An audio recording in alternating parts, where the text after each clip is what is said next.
Kemudian tarjih menjelaskan kepada kita, tetapi juga tidak ada nas yang melarangnya. Jadi tidak ada perintah, tidak ada yang melarang. Karena tidak ada nas yang menyuruh dan yang melarang, maka dapat dimasukkan dalam perkara istihadiyah. Karena tidak ada nas, maka istihad yang dapat dilakukan ialah istihad kiasi, atau dalam bahasa umum kias. Maksudnya dengan menggunakan metode kias. Menggunakan metode kias haruslah memenuhi rukun kias. Antara lain ada asal, yakni nas yang berupa ayat atau hadis yang menerangkan hal-hal yang dapat disamakan hukumnya. Baik, Bapak Ibu yang berbahagia yang dirahmati Allah Subhanahu wa taala, sehingga dalam masalah ini jelas tidak ada perintah, tidak ada larangan untuk melakukan peringatan Maulid Nabi. Lalu dalam hal ini, kalau dasarnya kias, maka harus dilihat dari maslahah. Jadi maslahah yang ada di dalamnya. Maka hukumnya itu nanti sesuai dengan kegiatannya. Jadi hukum peringatan Maulid Nabi itu sesuai dengan kegiatannya. Maka Bapak Ibu, termasuk peringatan-peringatan yang lain, itu sesuai dengan kegiatannya. Baik, kita baca. Ada beberapa hal yang perlu diingat pada penempatan hukum atas dasar kemaslahatan. Kemaslahatan itu harus benar-benar yang dapat untuk menjaga 5 hal. Yang pertama apa? Agama. Yang kedua, jiwa. Yang ketiga, akal.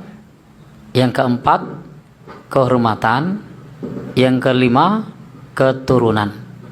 Ini yang disebut sebagai maqasidus syariah, tujuan syariat.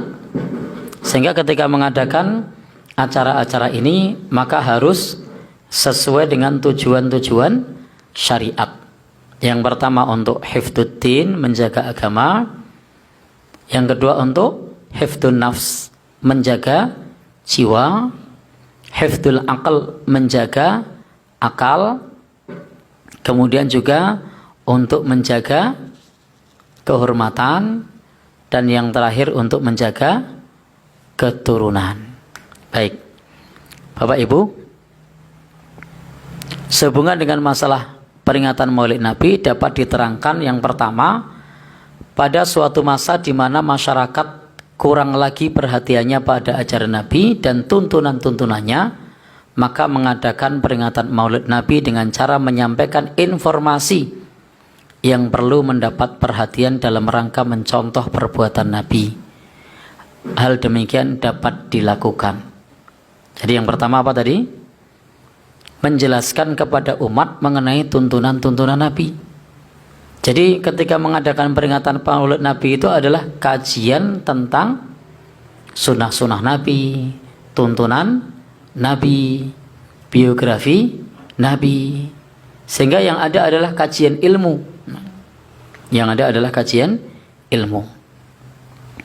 Yang kedua, masih menurut tarjih. Apa yang kedua?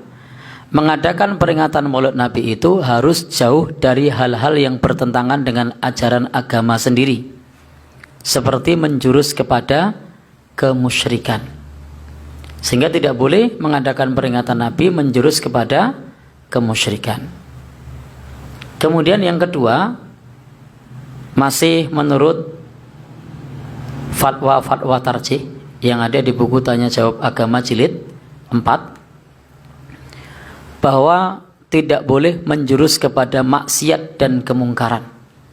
Sehingga tidak sepantasnya ketika peringatan Maulid Nabi, tapi di situ kemudian dangdut koplo, yang laki-laki perempuan campur, membuka aurat. Maka yang semacam itu tidak dibenarkan. Kalau peringatan Maulid Nabi tidak dapat dihindari dari hal-hal seperti di atas, menurut buku ini, kiranya peringatan Maulid Nabi tidak perlu diadakan. Jadi kalau misalnya tidak bisa menghindari menjurus kepada kemusyrikan, menjurus kepada kemaksiatan, atau menjurus kepada kemungkaran, maka tidak perlu mengadakan. Ini jawaban dari Majelis Tarjih Pimpinan Pusat Muhammadiyah yang diterbitkan oleh Suara Muhammadiyah. Baik, Bapak Ibu, jadi hukumnya bukan memperingatinya, tapi hukumnya adalah kegiatannya. Itu kalau menurut fatwa tarjih. Sehingga kalau di dalam acara tersebut itu berisi sesuatu yang mengarah kepada kemungkaran, maka hukumnya haram. Yang di situ maksiat, hukumnya haram. Ada ritual yang tidak ada tuntunannya, atau keyakinan yang tidak ada dasarnya, seperti mahalul qiyam, menyambut datangnya roh Nabi, maka ini tidak bisa dibenarkan karena tidak ada dalil yang menjelaskan roh Nabi datang. Sehingga kalau mau mengadakan Maulid Nabi, maka panduannya sudah jelas. Baik, Bapak dan Ibu-ibu yang berbahagia yang dirahmati oleh Allah Subhanahu wa taala.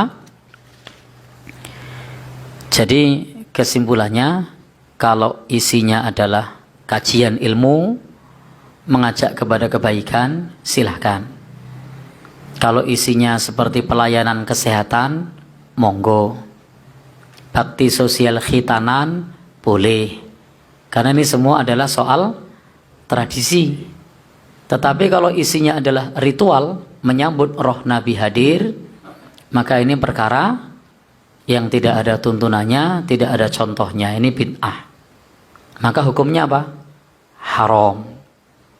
Kalau kemudian kegiatannya berupa menghadirkan biduan, kemudian menyanyi, laki-laki perempuan campur, di situ menutup aurat tidak sempurna, maka ini statusnya maksiat. Hukumnya apa? Haram.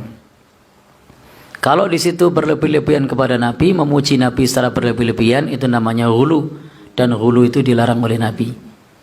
Kepada orang soleh saja ghulu tidak boleh. Iyyakum wal ghuluwa fis sholihin. Hati-hati kalian ghulu, berlebih-lebihan kepada orang soleh. Demikian pula kita tidak boleh berlebih-lebihan kepada Nabi. Sebagaimana Nabi pernah berpesan, la tutruni kama atratin nasara Isa bin Maryam. Janganlah kalian berlebih-lebihan kepadaku sebagaimana orang-orang Nasrani yang berlebih-lebihan kepada Nabi Isa ibnu Maryam. Baik, ini sudah kita baca kutipan fatwa tarjih, dan kutipan ini tidak saya baca sepenuhnya, nanti Bapak Ibu yang di rumah punya bisa dibaca sendiri. Kenapa saya tidak membaca sepenuhnya? Karena ada dirasa di dalam bab ini sudah kita sampaikan secara utuh tanpa harus membaca semuanya.